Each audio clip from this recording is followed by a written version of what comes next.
Good afternoon, Trump's family. Welcome back to my channel. Have a good day and God bless you. Let's get into the news. But I came across a fascinating article that was just published a couple of weeks back on the astonishing surge in Patriot militia activity over just the last year or so. It's a study that was conducted by the Armed Conflict Location and Event Data Project.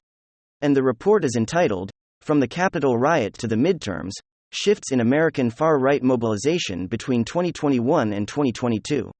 It's absolutely fascinating study on how patriot militia groups are utterly surging. Their organized activity in 2022 has exceeded beyond the level of activity reported in 2021. And 2021 was already considered to be one of the most active and expansionist years yet for patriot militia. So for example, there were 780 events such as demonstrations, training, recruitment, things like that were recorded. Upwards of 780 notable patriot militia events for the whole of 2021, which was a record year, but the study notes that as of November of this year, that number was almost exceeded by 750 patriot militia events, and we still had another month to go, so the movement continues to grow. One report found that the number of patriot militias has actually doubled in just the last 10 years. Organizations such as the Boogaloo Boys and Oathkeepers and 3%ers in the Proud Boys they're merely the tip of the iceberg of what's estimated now to be over 500 active patriot militias throughout the nation. And the key here is that we're seeing militias become increasingly politically organized even in the bluest of the blue states in our nation. So for example, there have been a number of articles reporting of late on a stunning development in a number of counties in California, of all places, right, where they're what they call far-right militias, are actually taking over the highest political offices in the counties. In Shasta County, which is about 3 hours north of Sacramento, patriot militias have actually organized voters to recall several rhinos Republicans in name only from office, as well as take over a number of boards of supervisors. But what makes it even better is that the organizers of that patriot revolt in Shasta, they put together a blueprint of how they took back their county. And it's a blueprint that's called Red, White, and Blueprint. And it's actually an organization founded by a fella by the name of Carlos Zapata. He's a retired Marine militia member. He's a restaurateur. And he's been busy recruiting neighboring counties to implement this red, white, and blueprint strategy to take back their respective governments. And that is exactly what is happening. For example, in neighboring Nevada County, where Trump won by a 15-point margin again, keep in mind this is in California, right? Well, they initiated their own recall efforts modeled after Shasta County to get rid of all the rhinos on their board of supervisors. And we're seeing this model in effect going through a rinse and repeated cycle at local county levels throughout California and indeed, much of the nation, waiting to see what they're doing in Texas. They're going to absolutely love it. Back in 2020, Politico ran an article entitled How the Oathkeepers Are Quietly Infiltrating Local Government. The article highlighted Hood County, Texas, which is a good conservative community just outside of Fort Worth. And the article zeroes in on their constables in Texas are akin to sheriffs, right? So they're elected to office once every 4 years and so on. So, the constable of Hood County turns out to be a proud and very open member of the Oathkeepers. And he's not alone. There are actually several Oathkeepers who hold office in Hood County, particularly law enforcement office. And what the Political article recognizes is that patriot militias and law enforcement are becoming in many parts of our nation more and more identical. So for example, the ultra-left Guardian ran the rather panicked and sensationalist headline, White Supremacists and Militias Have Infiltrated Police. The Washington Post complained that police were refusing to control patriot militias, largely because law enforcement members actually locked arms with them. In response, particularly to BLM protests, a number of media outlets are recognizing that militias and law enforcement are indeed becoming increasingly indistinguishable from one another in many parts of the nation.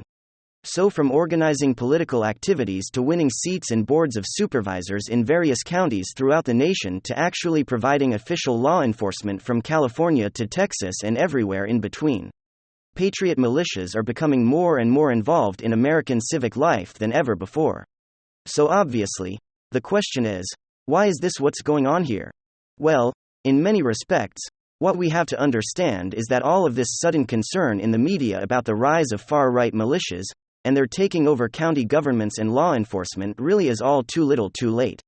And that's because what's happening with law enforcement is the same thing that's happening in quite literally every other sector of society.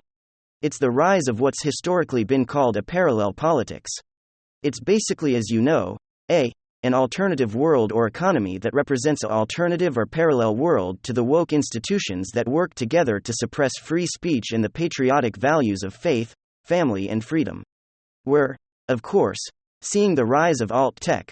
We're seeing the rise of alt-news media and the guise of course, Epoch Times and Breitbart Newsmax and of course talk radio. We're seeing the rise of alt-currencies, cryptocurrencies, like Bitcoin that are increasingly being recognized as viable currencies that aren't tied to any particular government or state or corporation. We're seeing the rise of alternative banks that are very intentionally dislodging themselves in the Federal Reserve System. We're seeing the rise of alternatives to health insurance in the guise of what are called healthcare, cost-sharing ministries. That's something that the Amish, who are really the paragon of a parallel society, the Amish have been using. For years, we're seeing the rise of course of homeschooling and shot up 700% in some areas of our nation as an alternative to education or public schools. And we are seeing the rise of patriot militias to provide law and order in the midst of the breakdown of law enforcement, particularly in blue states and Democrat-dominated cities. As long as a parallel economy rooted in faith, family, and freedom grows, patriot militias will continue to flourish, which means despite unprecedented surges in support and activity, when it comes to patriot militias, we ain't seen nothing yet. And this is some big news. You know, the absolute audacity of this president of this administration to constantly be going on about how he's basically saving the world. He's now currently on Twitter going on and on about his Inflation Reduction Act that's about to kick in and how it's about to save American families. He continues to pat himself on the back as if he's accomplishing so much while so many are struggling and suffering. Speaking of suffering, it's truly insufferable. But the point that I'm trying to get at is that Joe Biden continues to claim that he's accomplishing so much, that he's done so much. But really, the greatest accomplishments over the last 2 years haven't come from Joe Biden. They've come from people trying to stop Joe Biden. You know, the hero of 2021 and 2022 is arguably Joe Manchin. And of course, honorable mention probably Kyrsten Sinema. And next on the list is the Supreme Court. This is why the vision of the Founding Fathers was so impeccable checks and balances to executive power. The president can only do so much. And it's frustrating when your president is in charge. But it really starts to make sense when someone like Joe Biden gets elected, why the system is the way that it is. It's purposely difficult to pass your legislative agenda. It may make it a little bit harder to progress and pass good policy, but at least it stops people like Geriatric Joe from basically running the country into the damn ground overnight. Well, friends, it's time to thank the Supreme Court once again as they blocked Joe Biden's latest decision to pull back Title 42 as sleepy creepy Geriatric Joe directly tries to spiral the already spiraling border crisis out of control and into complete mayhem. All right, folks. So here it is. Supreme Court extends Trump-era Title 42 will hear the case in February. Earlier this month, 19 Republican-led states filed an emergency appeal with the Supreme Court requesting the justices to uphold a pandemic policy invoked by former President Donald Trump known as Title 42. States are Arizona, Louisiana, Missouri, Alabama, Alaska, Kansas, Kentucky, Mississippi, Montana, Nebraska, Ohio, Oklahoma, South Carolina, Texas, Tennessee, Utah, Virginia, West Virginia, and Wyoming. The U.S. Supreme Court on Tuesday temporarily halted the termination of Title 42. The highest court of the land will hear the case in February. Conservative Justice Neil Gorsuch joined the 3 liberal justices and voted against the state request. The court voted 5-4 to grant an emergency request by 19 Republican state attorney generals who sought to intervene in defense of the policy. The Supreme Court also agreed to hear oral arguments in February and rule on whether the states can intervene with a decision due by the end of June. The policy will remain in place at least until that ruling is issued. Title 42 is a public health measure, not an immigration enforcement measure, and it should not be extended indefinitely. The White House said in the statement, to truly fix our broken immigration system, we need Congress to pass comprehensive immigration reform. Measures like the ones the president proposed on his first day in office. An absolute garbage statement released from the White House as usual, Joe Biden claiming Democrats want to pass immigration reform. What they really mean is open borders, a pathway to citizenship for illegal immigrants, amnesty, and granting citizenship to DACA recipients. Title 42 may be a pandemic policy that's eventually going to have to be removed. But the idea that it's not a border protection or border security policy is a complete joke of an argument from these left boids. It may be the only one, to be completely honest, and maybe the only friggin' thing left in the way of total, absolute, uncontrollable chaos at the southern border. You may even argue that that total chaos already exists. The Democrats are claiming that we need Congress to secure the border. Yeah, that'd be pretty friggin' easy if the Democrats' side actually had any intentions of doing so. I seem to remember Donald Trump being in office for 4 years and facing nothing but obstruction when it came to the issue of border security. Democrats don't want border security. They don't want immigration reform. They want to continue enabling this broken system, which is exactly what they are doing, exactly what they continue to do so they can import more votes. Biden recently says that ending Title 42 is overdue as he leaves for vacation in St. Croix ahead of a deadly winter storm. And you might be wondering why Democrats would hold this position in the first place.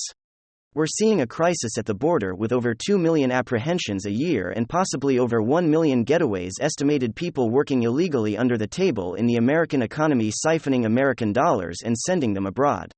Not to mention the drugs, the crime, the cartels wreaking havoc in southern border states. You would think that ending Title 42 would just make the problem worse, and government's job is to find solutions to problems, not to expand crises. Joe Biden and the Democrats take the stance that Title 42 should be removed today. Know something that we don't? Do they have a concrete plan to stop illegal border crossing, stop drugs and crime from flowing across the southern border? No, they don't. In fact, they know it's going to get worse and they're preparing for it to get worse. They are purposely sabotaging southern border security as they continue their illegal immigration racket.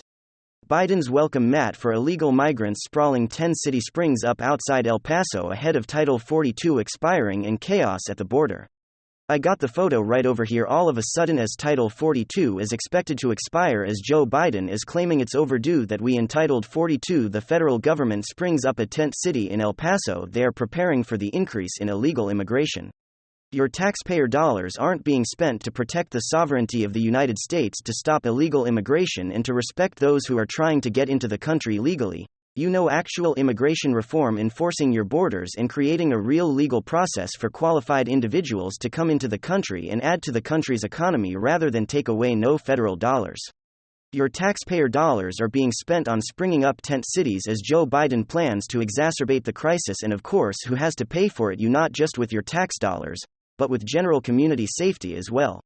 Security video shows a group of suspected illegal immigrants trying to break into a ranch house in Edwards County, Texas earlier this month.